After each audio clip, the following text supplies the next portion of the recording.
Hi, everyone. Welcome to another amazing topic of conversation. I want to thank my sponsors, South Florida PBS, and their immersive art exhibit, DaVinci, which I totally recommend. If you ever need an office space, whether if it's for 1 hour, virtual, or a boardroom, Alexa's workspaces can always help you.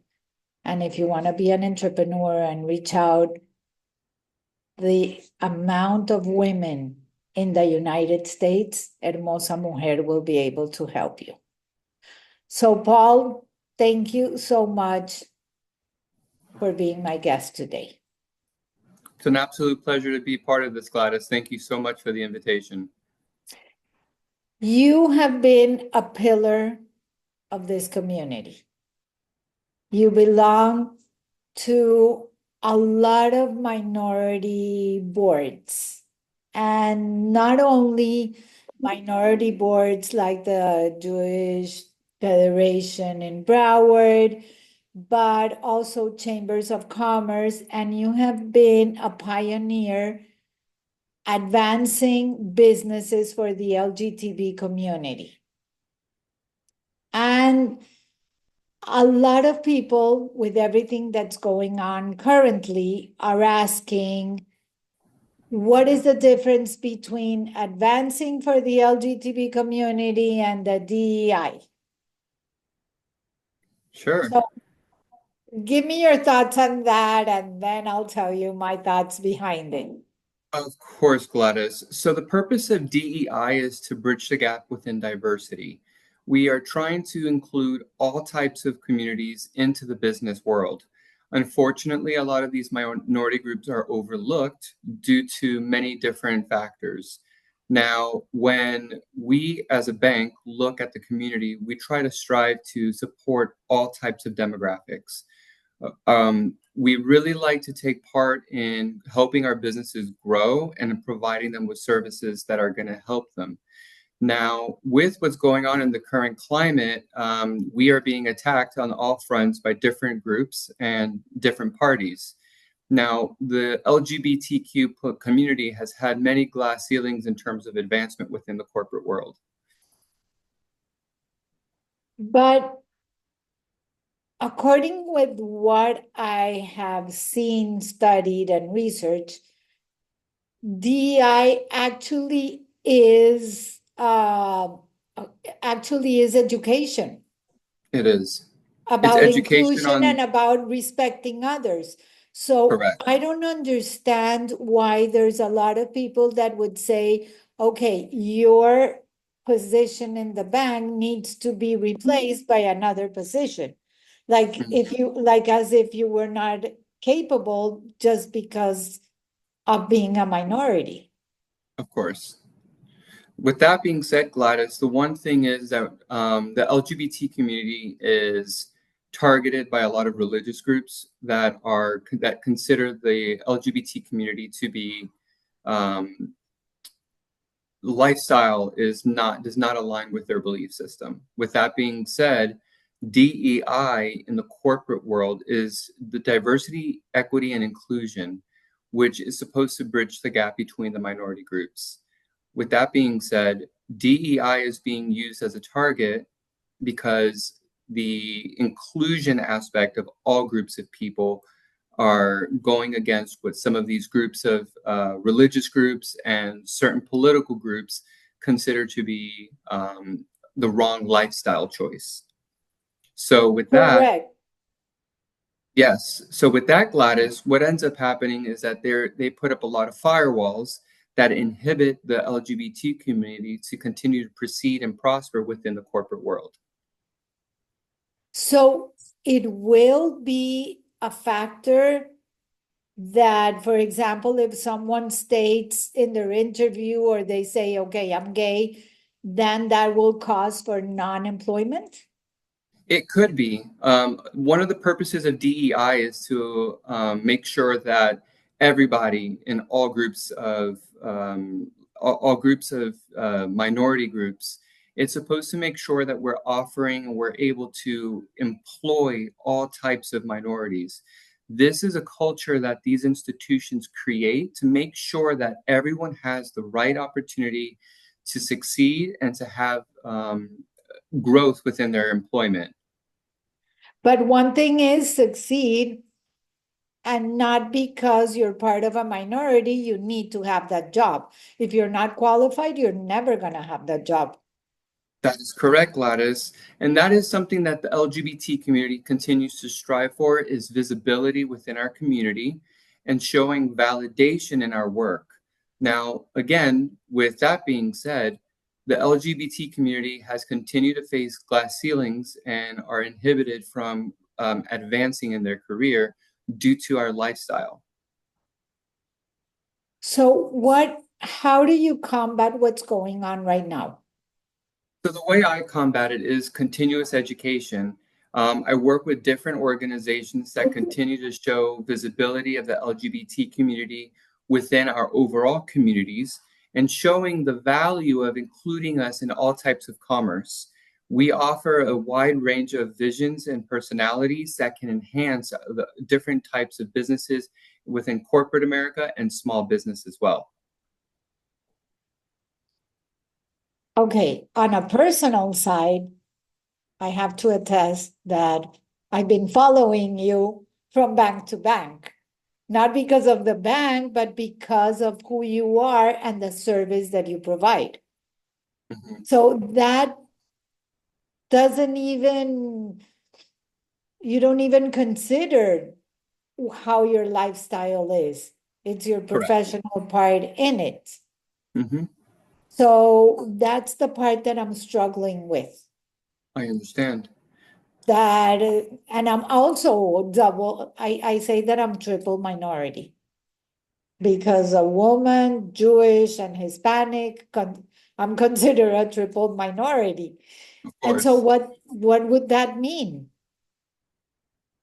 So what it would mean is we, as a minority group, we are continuously faced with different challenges. On a personal level, with my career, I've had the opportunity and the fortunate opportunity to be employed by these banks due to the culture within each institution. DEI is at the forefront of how we as an organization face employment opportunities, advancement opportunities, as well as working with the type of community. So in my experience, I have been pushed to continue to break the glass ceiling and to open doors. With that, I'm able to continue to show the community that the LGBTQ plus community has a lot of value, added value in our community. We continue to strive to show our value. We continue to strive to show that we have something to contribute. For myself, I found that in my career early on, that being gay did inhibit some of my progression in my career. What I had to do to overcome that was to work harder and make sure that my sales is what spoke volumes. When I continued to succeed, I was able to bring my diverse background and show my value. With that, I was able to open doors within the organization, and we were able to start to penetrate the LGBTQ plus community and see that we are bridging the gap within the diversity of the group. Not to mention that the gay community has even more expendable income. We do. Yes, And with that, that the is a LGBT. huge advantage for any business. It is. And there was a research back a few years back that the LGBTQ plus community has indispensable income due to the fact that we are not considered a traditional family and we Correct. don't have children. Now, with modern day LGBTQ plus community, we're striving for what we would consider as normalcy. In that regard, we're looking at a lot of LGBTQ plus families are embracing having children, living a traditional life with the only exception of being a same-sex couple. So we are striving and we're moving forward in that sense. But with the current administration, we're starting to see backlash within this current administration, which is a concern because our marriage is being questioned, our traditional family values are being questioned, and this is something that we need to continue to strive to bridge the gap and to show that we as a community are valued and we are of importance in the overall community nationwide. Can you tell me what would be the implications if they decide to eliminate or to, cancel the same-sex marriage? Because we Of never course, thought that abortion was ever going to go back, and look what happened. exactly. So there is a possibility that we would be talking later on and saying, okay, what will be the implications of doing that? Well, the implications of doing that will come into factor in many ways. One of the protections we have as a married couple is to make decisions for our better half in case of sickness, finances. If the couples have a child, how they're able to parent the child, as well as the ability to just protect each other as a couple. One thing that it would change is that if a spouse dies and has an insurance or assets that they want to leave to their surviving spouse, the implications of that are going to be greatly impact that Impacted. spouse because of the taxation that's going to be imposed on that spouse as an unmarried couple. So there's a financial detriment there to the spouse. The other aspect is what's going to happen is that we are going to be considered as another minority group, and we're going to have our protections are going to be taken away from us. So that is one of the aspects or one of the areas that this administration is going to cause the LGBTQ plus community to be at a disadvantage. Are you able to protect yourselves even before all this happens? So that comes at the point of the Supreme Court. As the Supreme Court sits, they are a conservative majority. With that being Correct. said, their viewpoint on the LGBTQ plus community isn't in a favorable position. They are looking at what they would consider traditional family values as a man, woman, and child, whereas in today's reality, families are made up of many different ways, different cultures, different backgrounds. And with that, the concern is more than just the LGBTQ plus community. It also comes into what we would consider as intercultural individuals, such as a Hispanic and a white American, a black and white couple. There's Correct. so many. There's so many minority groups that will be affected by taking away LGBTQ plus rights and to disregard and to dismantle LGBTQ plus marriages. This is going to be a ripple effect within all minority groups due to the vision of what I would consider to be a concern that minority groups will become the majority in the future. So I see this as a tactic of controlling the population and controlling the narrative as to what is considered to be a family and how that family will be perceived in the federal government's eyes. Not only the implications, because you just mentioned something about taxes. Mm-hmm. So not only about the taxes, the family disruption, but making decisions like, will power of attorney help? Just in So no, of course, Gladys, and that's a good point. A power of attorney can help because there are different types of power of attorneys.